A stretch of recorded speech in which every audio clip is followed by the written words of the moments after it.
Dear student, आज हम लोग देखेंगे सिंक्रोनस मशीन के बारे में। ध्यान दीजिएगा, यहाँ पर वर्ड यूज़ किया गया है सिंक्रोनस मशीन। तो जब भी मशीन वर्ड यूज़ किया जाएगा, जैसे कि हम लोगों ने डीसी मशीन वर्ड यूज़ किया था, तो देखा था कि कंस्ट्रक्शन पॉइंट ऑफ व्यू से मोटर और जनरेटर दोनों एक ही चीज़ थी।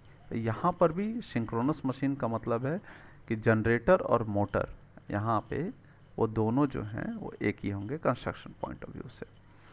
तो सबसे पहले हम लोग जनरेटर की यहाँ बात कर रहे हैं। तो यहाँ जो शुरुआत में एक बार समझते हैं कि ये जनरेटर की रिक्वायरमेंट हुई क्यों। यानी कि जो हम एसी जनरेटर से इस्तेमाल करते हैं, ये शुरुआत में पहले डीसी की डिस्कवरी हुई थी, उसके बाद फिर एसी की बात की गई थी। तो ऐसा क्यों हुआ था, तो आप इसको सोचें तो ऐसे सोच सकते हैं कि डीसी में क्या था कि जो फील्ड वाइंडिंग है वो स्टेशनरी थी, यानी कि वो स्टेटर पे था, और जो आर्मेचर वाइंडिंग थी वो रोटेट कर रही थी।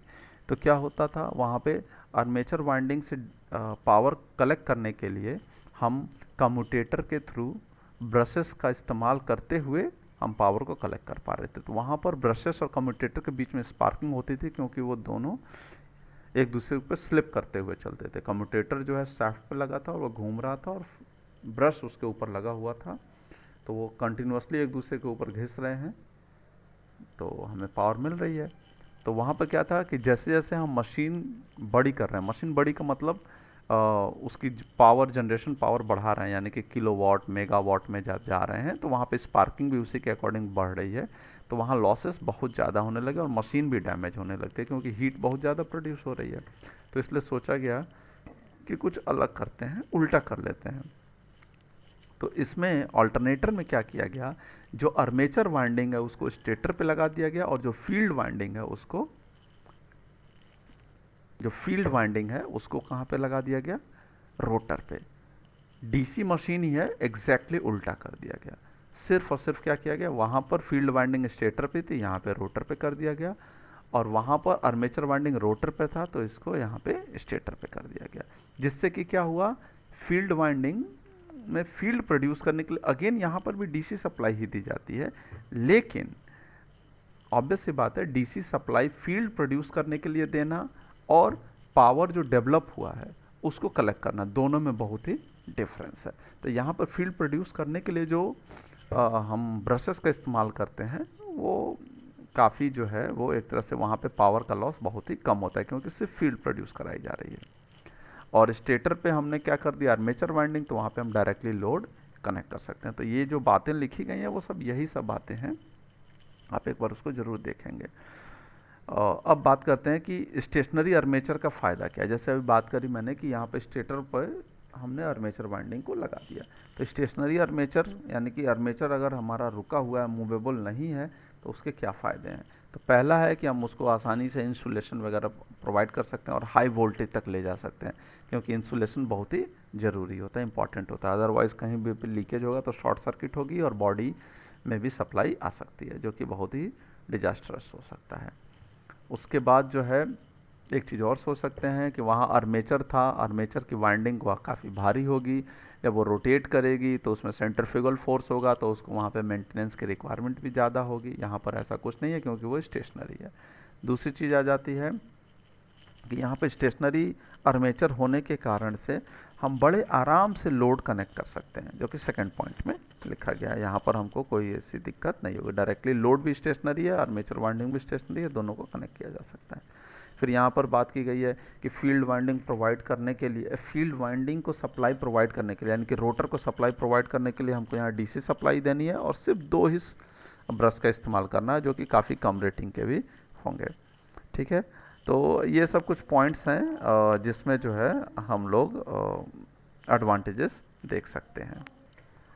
अब हम बात कर रहे हैं कंस्ट्रक्शन ऑफ अल्टरनेटर की। तो यहाँ पे अगेन देखिए, कंस्ट्रक्शन पॉइंट ऑफ व्यू से देखें तो जैसा पहले भी हमने डिस्कस किया था कि 2 ही चीज़ होती हैं, एक स्टेटर होता है और दूसरा क्या होता है, रोटर होता है। तो स्टेटर में यहाँ पे 3 फेस वाइंडिंग रहती है, तो इसमें ज़्यादा आपको कुछ डिस्क्रिप्शन नहीं है, सिंपली लिखा गया कि ये स्टेशनरी पार्ट है, और यहाँ पर जो वाइंडिंग होती है वो 3 फेस होती है। अगर स्टार नॉर्मली ज़्यादातर जो है वो स्टार कनेक्शन होता है, क्योंकि हमको वहाँ पे न्यूट्रल की रिक्वायरमेंट होती है। और हमको पता भी है 3 फेस कनेक्शन 2 तरीके के होते हैं, स्टार और डेल्टा। तो जनरली स्टार कनेक्शन होता है क्योंकि लोड में हमेशा न्यूट्रल की रिक्वायरमेंट हमें होती ही होती है। फिर बात करते हैं हम जब रोटर की, तो रोटर में यहाँ पे 2 तरीके के हैं। रोटर आपके जो 2 तरीके के हैं वो पर्पस के हिसाब से हैं। पर्पस का मतलब जैसे कि हमारे पास कहीं कहीं पे ऐसा हमको प्राइम मूवर का मतलब है यहाँ पे बड़े जनरेटर्स हैं ये। तो इलेक्ट्रिसिटी का जनरेशन हम स्टीम पावर प्लांट से भी करते हैं, जहाँ पे हम हाई स्पीड अटेंड कर सकते हैं। थर्मल पावर प्लांट भी है हमारे पास, और हमारा हाइड्रो पावर प्लांट भी है। हाइड्रो पावर प्लांट में हम पानी के जो भी एनर्जी है उसको स्टोर करके, यानी कि पानी इकट्ठा करके फिर हम गिराते हैं, और वहाँ से हमको प्राइम मूवर जो हमारा फैन होता है, टरबाइन होती है, घूमती है और हमको जनरेटर घुमाता है उसको। जब फैन पे पानी गिरता है तो उससे जो भी जब फैन रोटेट करना शुरू करता है तो उससे जनरेटर जुड़ा होता है और हमको इलेक्ट्रिसिटी मिलती है। ये हाइड्रो जनरेटर्स होते हैं। तो वहाँ पे हम बहुत ज़्यादा स्पीड अटेंड नहीं कर पाते। तो यहाँ पे 2 तरीके के रोटर आपको मिलेंगे। एक रोटर होगा जो कि कम स्पीड अटेंड करता है, तो उसको वैसे जगहों पे इस्तेमाल किया जाएगा। और एक रोटर होता है जिसका डिज़ाइन हाई स्पीड के लिए करते हैं, तो उसको वहाँ पे इस्तेमाल करते हैं जहाँ पे हम हाई स्पीड अटेंड कर सकते हैं। तो इसलिए यहाँ पे 2 तरीके के रोटर हैं, एक है आपका सेलेंट पोल टाइप और एक है आपका नॉन सेलेंट पोल और सिलेंड्रिकल पोल टाइप। तो सेलेंट पोल में क्या है, जनरली ये 4 पोल का बनाया जाता है, और 4 पोल का जब बनाएंगे तो हम लोगों ने देखा था सिंक्रोनस स्पीड जो है NS इक्वल टू 120F/P से 4 पोल अगर रखेंगे और F की वैल्यू इंडिया में 50 हट जाए तो NS की वैल्यू 1500 आ जाएगी। तो 1500 RPM पे हम इसको नॉर्मली इस्तेमाल में लाते हैं। तो यहाँ पर सिंपली बस जो है वो 4 पोल है, ये ध्यान रखना है। और ये कंस्ट्रक्शन पॉइंट ऑफ व्यू से अगर देखें तो इसका रेडियस जो है वो काफ़ी ज़्यादा होता है और लेंथ इसकी काफ़ी कम होती है। और इसका जनरली इस्तेमाल जो है हाइड्रो पावर प्लांट्स में करते हैं, और या कह सकते हैं कि ऐसी जगहों पे जहाँ पे हम ज़्यादा स्पीड अटेंड नहीं कर सकते हैं। ये इसका डायग्राम है और इसमें वाइंडिंग दिखाई गई और 4 पोल दिखाए गए हैं, नॉर्थ और साउथ। और यहाँ पे ये जो 2 चीज़ें दिखाई गई ये ब्रशेस को दिखाई गई, क्योंकि सप्लाई प्रोड्यूस करने के लिए, फील्ड प्रोड्यूस करने के लिए हमको DC सप्लाई ही देनी है। फिर बात करते हैं नॉन सेलेंट पोल टाइप में। तो नॉन सेलेंट पोल टाइप नॉर्मली 2 पोल का होता है, हम चाहें तो उसको 4 पोल में भी बना सकते हैं। तो यहाँ पे पहले 2 पोल का देख लीजिए। यहाँ पे क्या किया गया है, आप ऐसे सोचिए कि एक बड़ा सा मोटी सी एक शाफ्ट है, रॉड है बड़ी मोटी सी, और उसमें इस तरीके की ग्रूविंग कर दी गई, और यहाँ पे जो कंडक्टर प्लेस किए गए हैं उसमें प्लस लिखा है। तो प्लस का मतलब होता है कि यहाँ पे क्रॉस है, करंट अंदर की तरफ जा रही है, और इधर जो है आपकी करंट जो है प्लेन से बाहर की तरफ आ रही है, और हमारे 2 पोल जनरेट होंगे, एक होगा नॉर्थ और दूसरा होगा साउथ। तो यहाँ पे अगर हम NS की बात करें तो क्या होगा, हमको क्या मिलेगा, NS इक्वल टू 120F/P से P की वैल्यू 2 रखेंगे, नॉर्थ और साउथ 2 पोल हैं, तो हमको NS की वैल्यू 3000 मिलेगी। तो काफ़ी ज़्यादा स्पीड है, 3000 RPM। और यहाँ पे अगर हमारा 4 पोल है तो क्या करेंगे हम, नंबर ऑफ पोल्स 4 होने के कारण NS की वैल्यू 1500 हमको मिलेगी 120F/P से। तो ये कम स्पीड, तो इसका भी हम इस्तेमाल कर सकते हैं, लेकिन जनरली इसको डिज़ाइन किया जाता है आपका 2 पोल के लिए।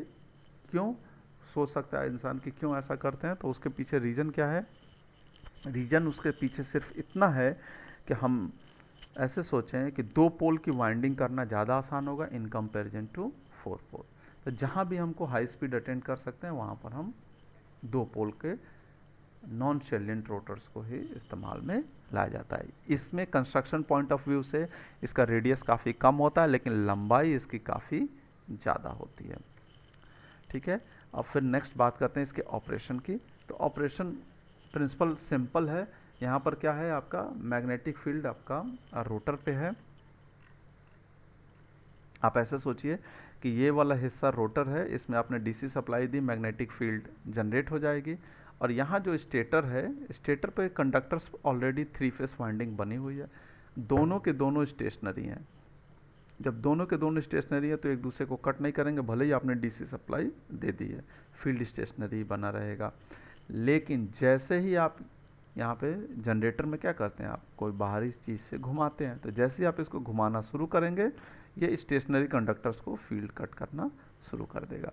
और जैसे ही कट करेगा तो इंडक्शन प्रिंसिपल कहता है किसी कंडक्टर को अगर वेरिएबल मैग्नेटिक फील्ड में रख दें तो ईएमएफ इंड्यूस हो जाता है। या उल्टा भी कह सकते हैं कि अगर कोई कंडक्टर हमारा स्टेशनरी और फील्ड रोटेट कर रही है, यानी कि फील्ड और कंडक्टर के बीच में दोनों एक दूसरे को कट कर रहे हैं, तभी ईएमएफ इंड्यूस होगा।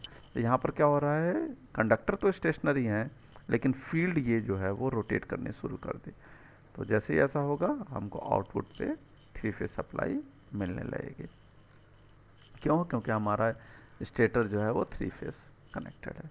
तो इस तरीके से ये इसका वर्किंग प्रिंसिपल है। यहाँ पे फ्रीक्वेंसी वही दिखाई गई है, एनआर का फार्मूला 120F/P से ही आपको दिखाया गया है। तो आप इसको एक बार ज़रूर देख लें और कोई कन्फ्यूज़न होता है तो आप हमसे पूछें। Thank you.